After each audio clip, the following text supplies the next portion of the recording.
There is a very specific, very heavy silence that fills a house when you bring a newborn home for the first time. Oh, yeah. It's not peaceful, it's loaded. Right. You're looking at this tiny human, and despite all the books you've read and the classes you took, the overwhelming feeling isn't just love. It's performance anxiety. Performance anxiety is honestly the perfect way to describe it. It's that feeling of being totally unprepared for a test that has, already started. Exactly. You start treating the baby like a project manager's checklist. Is he eating enough ounces? Is she gaining enough grams? Is he hitting the milestones? Yeah. It feels like we live in a world that wants to put a report card on everything, even a human being that has been breathing air for less than a week. It's a symptom of the culture we live in. I mean, we are conditioned to measure success through output grades, promotions, quarterly targets. And new parents often subconsciously transfer that achievement mindset directly onto their infants. They're looking for the tracking eyes, the head lift, the smile. They want to know, is my baby advanced? Is my baby winning? Which is exactly why we are here today. We are doing a deep dive into a guide called Foundation of Life, the first month of newborn development. Yes. It's written by Dr. Mahesh Yadav, a pediatrician for BePeace.n. And his central thesis is going to require us to unlearn a lot of what we think we know about, quote-unquote, good parenting in those early days. He proposes a fundamental shift.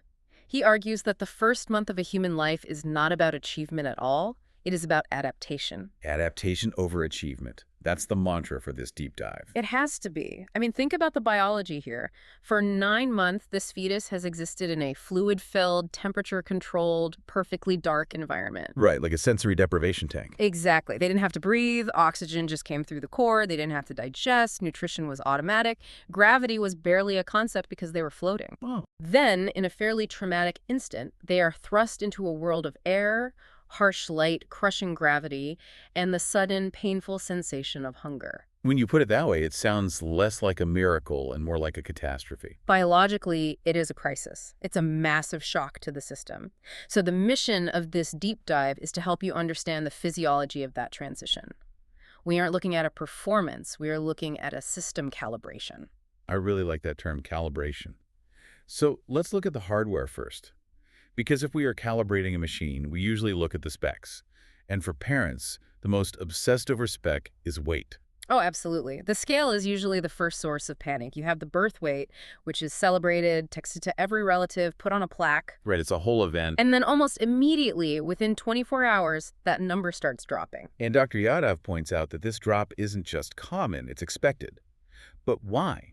If the baby is theoretically eating, why are they shrinking? It comes down to water and work. Dr. Yadav notes that most newborns lose up to 7 to 10% of their birth weight in the first 5 to 7 days. 10%. Yes, up to 10%. That is a significant chunk of body mass. If I lost 10% of my body weight in a week, I'd be in the hospital. You would be. But for a newborn, 2 things are happening. First, they are born with excess fluid retained from the womb. So it's essentially water weight. Exactly. Water weight that they need to shed physically. They are drying out, in a sense. And second, and more importantly, the intake mechanism is lagging behind the output energy. So the feeding just hasn't ramped up yet. Exactly right. Whether breast or bottle, the feeding rhythm is being established. The baby is working incredibly hard, just breathing, crying, regulating temperature, and the calories coming in haven't quite matched that expenditure yet. So it's a caloric deficit by design. Yes, a physiological necessity. But the anxiety usually breaks around the 2-week mark. The source indicates that birth weight is usually regained by days 10 to 14. That is the curve you are watching for, a dip followed by a climb. Okay, so once we survive the dip and we're back to baseline, what does normal growth actually look like?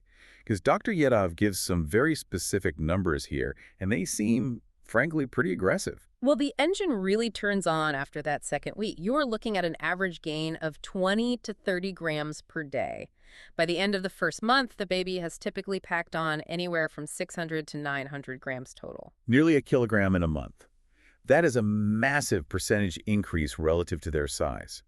Just imagine if an adult gained 20% of their body weight in 30 days. It's huge, and length increases by about 2 to 3 centimeters. But if we want to talk about the most critical metric, the one Dr. Yadav really highlights, it's head circumference. I've always found the head measuring part of the checkup a bit abstract. Like I get weighing them to see if they're eating, but why are we so obsessed with the tape measure around the skull? Because the skull is the only external indicator we have for the most important internal process, which is brain growth. The head circumference increases by about 1.5 to 2 centimeters in this first month alone. That sounds like a small number, but for a tiny skull, that's a lot of expansion. It's incredibly rapid. Dr. Yadav highlights the fontanelles here, the soft spots. We usually think of them as the mechanism that helps the head squish through the birth canal. Right, so they can actually be born. Right. But their job continues long after birth. They act as expansion joints. They allow the brain to physically push the skull outward as it builds neural connections. So when you see that tape measure number go up, you are literally witnessing the hardware upgrade. The brain is getting physically bigger. You are. But, and I really need to stress this because the source is very firm on it, comparison is the thief of joy. Always. These numbers are averages. Some babies grow in spurts, others are slow and steady. Breastfed babies often have a different weight curve than formula-fed babies. The takeaway isn't the exact number on a Tuesday, it's the trend over the month. Trust the trend, not the moment. I feel like we should print that on t-shirts for new parents. It is the golden rule. If the curve is going up, the system is working. Okay, so we've established the physical baseline. The chassis is growing, the engine is revving. Let's talk about the software. The source breaks down the first month, week by week, and what struck me is how distinct each week is. It's not just a blur of crying, there's a real progression. It's a very rapid progression of awareness. Week 1 is what I like to call the glitchy boot-up phase. Glitchy boot up. That doesn't sound very promising. Well, think about it. The baby is in shock. Week 1 is characterized by feeding adjustment and frequent sleep. The behavior is totally reflex dominant. Right. They are essentially just trying to keep the autonomous systems stable, heart rate, breathing, temperature. This is also when that weight loss happens. They are fundamentally in survival mode. So if you're looking for personality in week 1, you're looking way too early. Way too early. You're just looking for vital signs at that point. But week 2 is the turning point. That's when the fog lifts a little. A little. Usually by week 2, the birth weight is back. Because the calories are stabilizing, you start to see slightly longer alert periods. The feeding coordination improves. There's less choking, less struggling, more rhythm. The panic subsides slightly. And then we hit weeks 3 and 4. The source calls this the waking up phase. Yes, this is when the lights really come on. You start to see the beginnings of, well, not quite personality, but presence. You get brief eye contact, the cry gets stronger. Which is usually when parents start worrying more because the baby is suddenly so much louder. It's ironic, isn't it? A louder, stronger cry is actually a sign of vitality. It means the respiratory system is robust and the baby has the energy to demand its needs. In weeks 3 and 4, feeding becomes a lot more predictable. You can almost set a watch to it. But I have to flag something here because I know I was guilty of this. You see a twitch in their face around week 3, and you scream, "Look, he's smiling at me." Dr. Yadav is, well, he's a bit of a buzzkill on this one. He is a realist. And this is a massive point of confusion. Parents see a grimace, a gas bubble, or a reflex twitch in the first month and interpret it as a social smile. Right. But Dr. Yadav is perfectly clear. Social smiling, which is smiling at you because they recognize you and are happy, doesn't usually happen until 6 to 8 weeks. So that's smile in week 3. Likely gas, or just a random firing of the facial nerves. Brutal. So don't get your feelings hurt if they aren't laughing at your jokes yet. Exactly. They aren't ignoring you. They literally just haven't installed the social interaction app yet. It's still downloading. Speaking of installed apps, let's talk about the operating system created by nature. The source spends a lot of time on reflexes and senses. Seems like the baby isn't making conscious choices yet at all. They're running on these primitive scripts. That's a great way to put it. We call this the operating system because it's automatic. It bypasses the thinking brain, which isn't fully online yet, and goes straight to the spinal cord in brainstem. Take their posture.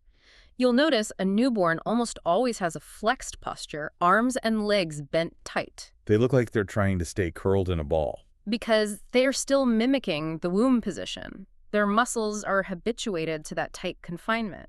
Then you have the head lag. If you pull them up by their arms, the head just flops back. Which is terrifying, by the way. It is, but it tells you something important. The neck muscles are effectively offline. They're just barely starting to activate.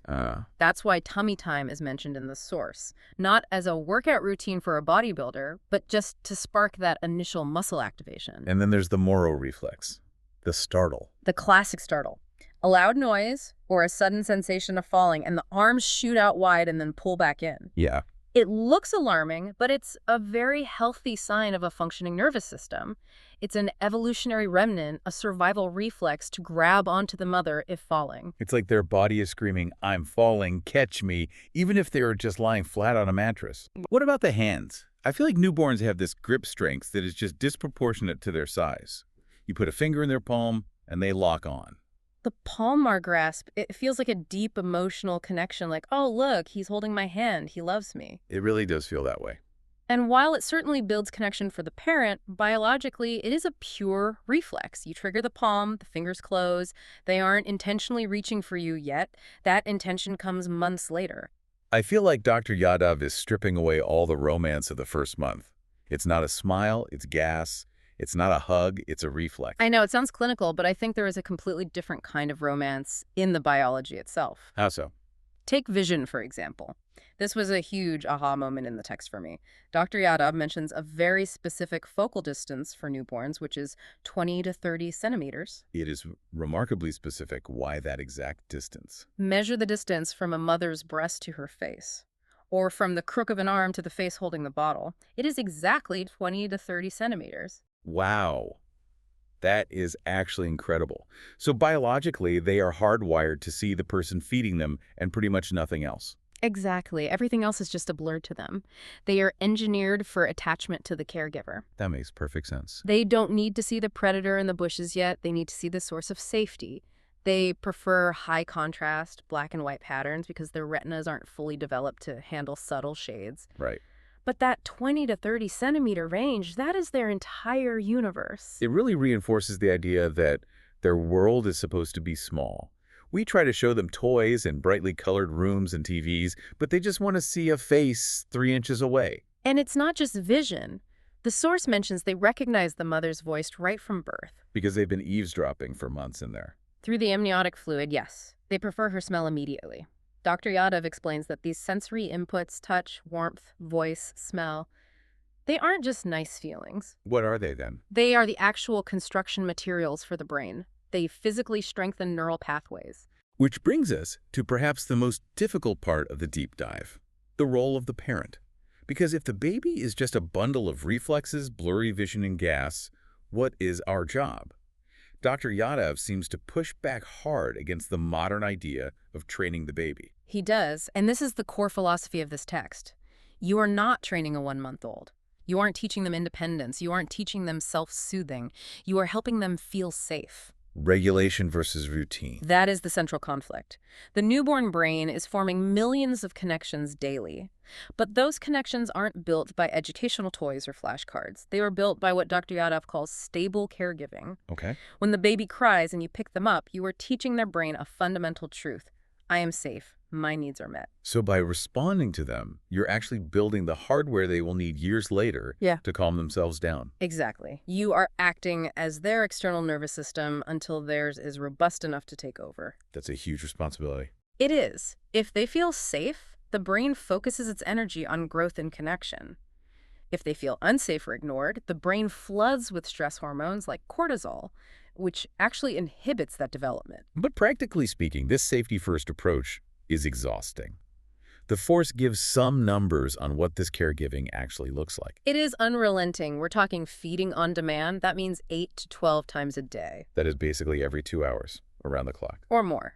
Dr. Yadav mentions cluster feeding, where they might want to eat constantly for a 3-hour block, and sleep 16 to 18 hours a day is standard. Which sounds like a dream for the parent, except it's not 16 hours straight. Right. It's 16 hours broken into unpredictable 90-minute fragments. But Dr. Yadav's advice is clear. Avoid strict schedules in month 1. Yeah. Don't try to force a 7 p.m. bedtime. Don't try to stretch a feeding to 4 hours to teach them patience. You cannot teach patience to a creature that doesn't even have a concept of time. Yeah. The goal right now is regulation, not efficiency. It's about surrendering to their rhythm, rather than imposing hours. It is. And that surrender is the hardest part for modern parents who are so used to controlling their schedules. Now, even if you surrender, even if you know all this biology, parents still worry. The baby does something weird, and you panic. Of course. The source has this great section on normal variations versus red flags. I want to run through the normal weirdness list because I bet this saves some listeners a trip to the emergency room. Let's do it, because newborns do very strange things that are completely benign. Verse 1. Sneezing. You hear a newborn sneeze and you immediately think, great, he has a cold. Totally normal. What? It's almost never a cold in the first month unless there's a fever. It's usually just the baby clearing amniotic fluid or dust from their tiny nasal passages. If they are feeding well, ignore the sneezing. Periodic breathing. This one is terrifying to watch. It is. The baby takes fast breaths, then pauses. There's silence for 5 or 10 seconds, and then they breathe normally again. It stops your heart. Parents stare at the chest, just waiting for it to move. But as long as there is no color change, no blue lips, it's just an immature respiratory system working out the rhythm. It's like an engine sputtering a bit while it warms up. Eye crossing. Very common. The eye muscles are weak. They can't hold focus perfectly yet. You'll see one eye drift in or out. Unless it persists past 2 or 3 months, it's just coordination practice. And evening fussiness. Yeah. The dreaded witching hour. The bane of every parent's existence. It usually happens right when you want to eat dinner. Naturally. But Dr. Yadav emphasizes this doesn't always mean they are sick or in pain. It's often just sensory overload. Their nervous system has had enough of the lights and sounds of the day, and they need to discharge that energy. Okay, so those are the chill out, it's fine items, but we have to be responsible here. Yeah? Dr. Yadav lists specific signs where you do need to call the doctor. We need to be very clear on these. Absolutely. These are the red flags where evaluation is definitely needed. First is tone. We talked about that flexed posture. Right, the tight ball. If the baby is consistently stiff, rigid like a board, or consistently floppy like a rag doll when awake, that needs a neurology check. Responsiveness. If there is no eye-opening by the end of the first month, or if they are very difficult to arouse, meaning they are too sleepy to even eat, that's a warning sign. A baby should wake up to eat. And breathing. You mentioned periodic pauses are okay, but what isn't okay? Persistent fast breathing. If you count more than 60 breaths per minute consistently, that is respiratory distress. Also, look for retractions. What are those? That's when the skin sucks in deep between the ribs or at the throat with every breath. That means they are physically fighting for air. And digestion. Spit up is completely normal, but green bile or blood-stained vomiting is a medical emergency. That indicates a blockage. And hydration, if you aren't seeing at least 6 wet diapers a day after day 5, they aren't getting enough milk. And finally, jaundice. A little yellowing is common in the first few days, but if the yellowing is worsening after the first week or spreading down the body to the stomach and legs, don't wait. That needs treatment to protect the developing brain. That is a very clear checklist. It differentiates the weird but normal from the needs attention. Okay. It's actually quite empowering to know the difference. That's the goal. Knowledge lowers anxiety. If you know the weird breathing is normal, you don't panic. If you know the green vomit is bad, you act fast. So as we wrap this up, I want to circle back to the beginning. We started with this idea of anxiety and performance. But looking at all this material, the first month seems surprisingly quiet. There's no big milestone, no clapping. It is quiet on the outside, but extremely loud on the inside. It's a paradox. You aren't seeing milestones like sitting or talking. You're just seeing feeding, sleeping, and pooping. Right. But biologically, it is the most powerful month of adaptation in a human life. The organ systems are taking over. The brain is mapping the world. Dr. Yadav's final note really stuck with me. He says, if the baby is feeding, growing, and becoming gradually more alert, development is perfect. That's it. Consistency matters more than comparison. You aren't falling behind because your baby sleeps more than your neighbor's baby. Biological variation is the rule, not the exception. It really challenges our definition of productive parenting, doesn't it? We feel like if we aren't doing something, we're failing. We do. We think productivity is output stimulating teaching training, but in the first month, productivity is input. Productivity is holding them. Productivity is feeding them at 3 a.m. Yeah. Those quiet, repetitive, boring moments are actually the heavy lifting of brain construction. It makes you wonder, too, with all that heavy lifting. Yeah. We focus so much on the baby's brain rewiring itself, but what if this intensive, non-productive caregiving phase is actually an evolutionary mechanism to rewire the parent's brain just as much? Oh, absolutely.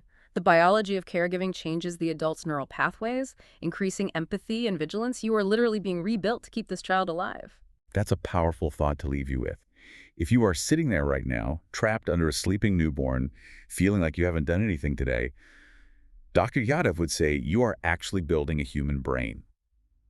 And nature is building yours right back. And that is the most important job in the world. Thank you for joining us for this deep dive into the first month of life. It's a wild ride, but remember, adaptation over achievement. Stay curious and trust the process. See you next time.